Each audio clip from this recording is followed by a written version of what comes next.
were saying something. I would add that the question 2 already does that. He puts you in front of the truth, but you have the options in the question 2. You can say no. You can say yes, it's true, even if it's not true. But you have the option, the options to say yes, it's true. But the fourth question, uh, it's like you haven't any option at all. You have to say the truth. You have to describe yourself without that thought. Yeah. So it's It goes a little closer, right? It gets in, yeah, like you have to enter in the pool and actually swim around and see what that feels like. Yeah, yeah. But you're doing it in imagination. You can still do it, like we're saying, you can keep the thought, you can come back to it. You don't have to get rid of it. But this is the first kind of taste of really experiencing it. So that's the challenge of that question. Yeah. And then you want to go even further, the turnarounds are even more committed. Find examples of how the opposite of that is true. That's like not only are you standing in the water and you're in there, but you're now starting to build something there and starting to make a whole new experience there. And so this work is radical stuff. It is. yes, it's Yeah, it's very unconventional. very, very. Yeah. It's the opposite of convention.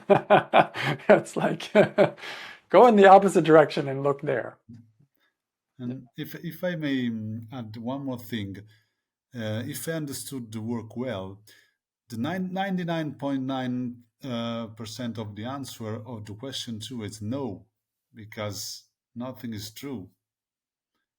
Ah. Even if you feel that it's true. So that's a common thing that people think. I tend to not think that way. I tend to see there's two sides. One is what what I see as the truth, just objectively, and the other is what I feel. And I sometimes I will just go with what I see. Yeah, it's not true, um, and I'll answer no. But sometimes I see it's not true, but I still feel it's true. And when that happens for me, I go with my feeling because the way I think of it is the part of me that's doing the work, the part of me that needs to do the work is the feeling part. And the thinking part is already enlightened. It already knows the truth. You know that feeling? I already get this. I know this, but still I get held back by this. So this part is the part that's stuck. And for me, that's the part that needs to do the work.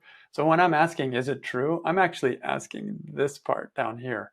What do you think? Is it true? And I'm talking to a 2-year-old. No, or yes, yes. It's like it's very immature. So I'm like the teacher with myself, facilitator with myself, just holding myself and saying, okay, what do you think? Is it true? I know you think it's true, but are you sure? Can you absolutely know it's true?